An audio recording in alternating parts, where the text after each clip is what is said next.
Welcome everyone, it's Michael DeHaan from Care to Grow, and I've got Karen McDermott with me today. How are you, Karen? I am good, Michael. It's good to be here. Thank you. And Karen's from WA, so you're a few hours behind us, so enjoy more of the Yeah, day. our day is just getting started, Michael. I just wanted to share a bit about Karen. So I've known, I'm going to say, Karen for 12 months, and I'll go through Karen's skill set and what she does soon, but it was very much around storytelling. It's something you're very passionate about, and there was a book being put together with one of our groups in a inner circle. It's a global group, and I reached out to Karen because I wasn't sure of my story. I wasn't sure, was it either worthy or why is my story different? And when I sat down with you, and it was a half an hour conversation, and then you just said to me, "You've got to write, you've got to get it out there," and that was uplifting, and it motivated me, and it allowed me to tell my story. And then from that, I've been able to tell my story verbally and to many people. So I'm very grateful for that. Oh my goodness, your story is very powerful and such an important one that has to be shared because it'll set a ball in motion for many other things. It's amazing. Yeah, thank you. So a little bit about Karen. So you're the CEO of Serenity Press. So almost 9 years you've been running that. And I'm interested around this publishing angel. So you've been doing that for about 3.5 years. I don't know much about that. So I'm interested to learn a little bit more about that.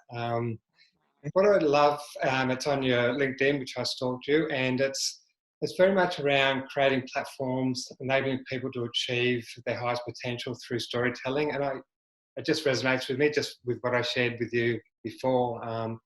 And even hopefully you share a bit later about your sister story where she was quiet, she was standing, behind you in a sense there, and found her voice and sort of created her own story and got that vibe going in her community. So Absolutely. yeah. So to begin with, I'd like to probably get to know you a bit personally, and then we'll sort of go into some other avenues. Yeah, for sure. I'm an open book, Michael, so just go for it. So tell me about your sort of growing up, or I know you've got a big family as well. I'm the eldest of six, Michael. I was born in the south of Ireland, and when I was 9 years old, we moved 1 mile across. It's miles in Ireland. We moved 1 mile across the border into the north of Ireland. Totally different education system, and I was at the time I was the eldest of four, and about to be five. So, we had a busy house. We had built Dad's dream home of a house in a hill in the countryside. Yeah. And I suppose with having 3 daughters, they wanted to get us out of the town. That's what I can understand. I have 4 girls, so I understand where they're coming from.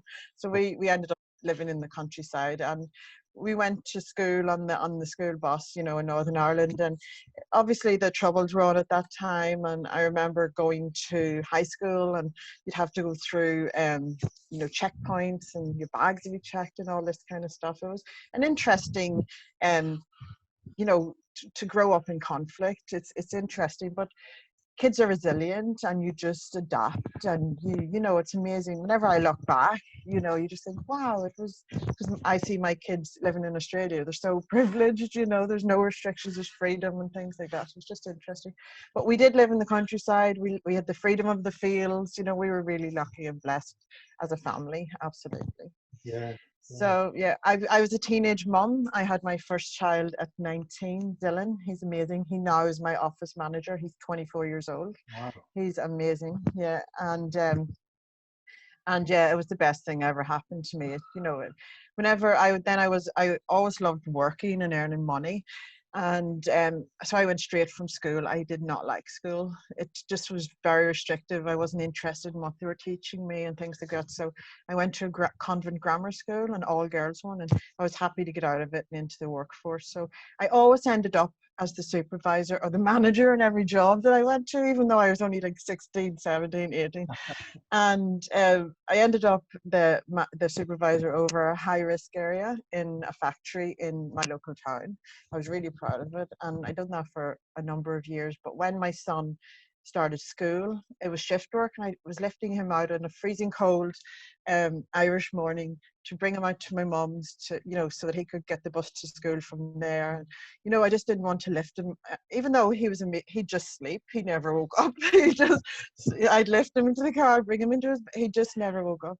So yes, I decided to leave my very lucrative job as a supervisor of a high risk area, and I decided to go back into education, which was like, so I went and studied humanities with the University of Ulster, and I had 2 part-time jobs, but I was able to bring my son to school and pick him up, which was really important to me.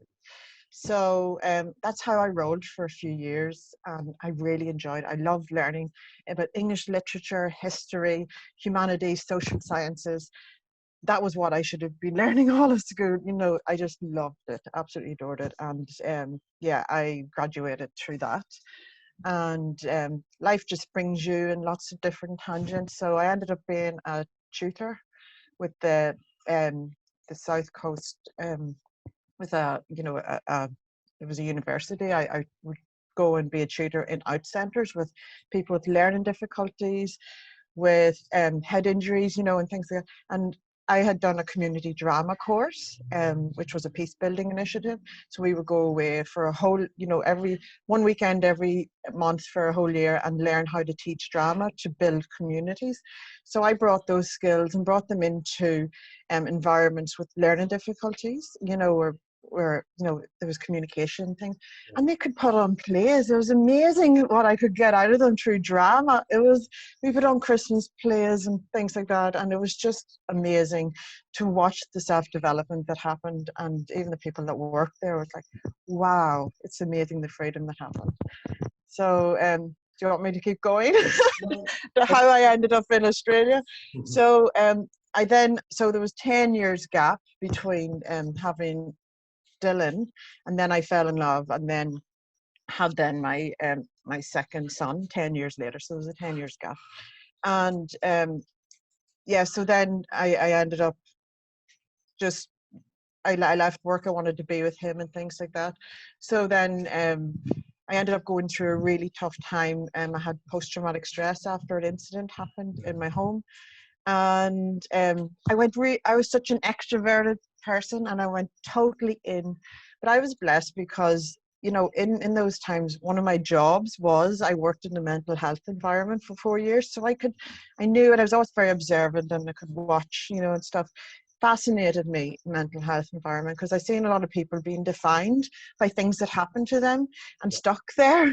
And, you know, I also understood why would they choose that? Why not choose to break out of that and, you know, defy the odds and things like that? But I understand how it happens as well. So of course, then I endured my own trial and post-traumatic stress. But I decided, because knowledge is key and I knew what was happening to me, I decided to do the work that was needed to come through it. So it took about a year, maybe year to, you know, 14, 15 months. And I done so much. It was like being in a cocoon period, and I done so much inner growth then. And then of course I stayed in there too long, and then a big shock came into my life, and I had a double miscarriage, and that just woke me up to feeling again. Because when you have PTSD, you don't feel, you're very numb, you don't feel emotion, you're just kind of getting through every day. But when that happened to me, when I lost the twins, I was like, oh my God. And I just cried tears for them. I cried tears for the year I'd lost. But I woke up to life again. I started to feel, and then everything started to flow beautifully. We had applied to come to Australia. We got our visa. We got married. We moved to Australia. We had our beautiful, we got pregnant straight away again. We were blessed with a rainbow baby. Everything in that year just fell into place once I woke up again. And I wasn't going to let go of that. So we moved to Australia and started this new life. And I started to write. And oh my God, the rest is history. That's where I fell into writing and eventually publishing. Yeah, wow. That's a great story. I appreciate that. Thank you for sharing. That's it all wrapped up in like, what, 10 minutes? We've got to go now. Well, I was interested in that sort of natural leadership by the sounds of it. And was that a part of your upbringing? A lot of the women I speak with I suppose, don't use their voice and they put themselves last. And I suppose for you to show up and just have that natural ability to lead, to bring people together, where do you think that came from? I know exactly where it came from, Michael. I was the eldest of six, the apple of my parents' eye. You know, they had actually lost a child before they had me, so I was a true blessing when I came along. And I was always allowed to be curious. I was always allowed to go and explore, but they were always there at the safety net to catch me if ever I needed. So I could go out and explore and experience life safely with their guidance, and they wouldn't hold me back. You know, I was very curious.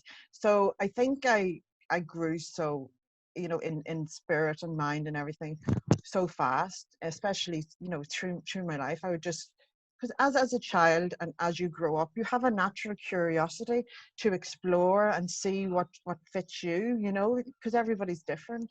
And I had that, and that came from this unconditional love that I had from my parents and the freedom to explore life. Absolutely. Yeah, wow, wow. I'd be interested in, because I know you do a lot of connection, getting people to tell their story. Storytelling is just, and this is a part of what we're doing in a sense. It's not a sort of a lecture, it's just you telling your story and empowering younger women to take whatever they can from the different interviews. So I'm grateful for that. But you shared the story around your sister, and I just saw that sort of lifted me, and I was wondering whether you'd share that again. Absolutely. Emma, sorry, I'm sharing. She doesn't mind. You know, my sister, who's a year and a half younger than me, so I had all this freedom. She didn't have it so much because, you know, she came behind me and by her parents were learning, oh, you know, we better tighten the reins here a little bit. So poor Emma got that. And so we're very close. We're only a year and a half apart, and you know, we adore each other. And Emma was always kind of stayed in the shadows, and she works in mental health for 22 years. She's been very high up in a managerial position for many, many years. And she's always been a big supporter of me. But she went through IVF, and she had this calling to write her story. And when you're called to write your story, it's when you're ready to share, connect with people, but also to heal. Because if anybody who, you know, one of the most fascinating things I love about the call to share your story, that it is one of the final stages of healing, is the call to share your story. So Emma was called to write her story, and she's doing it in a fictional novel. That might have been my fault, because I wrote my first novel was written fictionally with my story woven through it. And so Emma wrote this book, The Blue Line, about her IVF journey, but made it fictional. And she wrote the book that she needed to read whenever she was going through 3 rounds of IVF. And she had never told anybody she was going through IVF. She went to work and never told anybody. She went through every day and never, you know, it was amazing. So she wrote this book, and all of a sudden she became really well known, because she became an international best-selling author. She started getting picked up by PR, but I think that she doesn't have an ego. You know, she didn't do it for that. She did it to connect and to provide this book for people.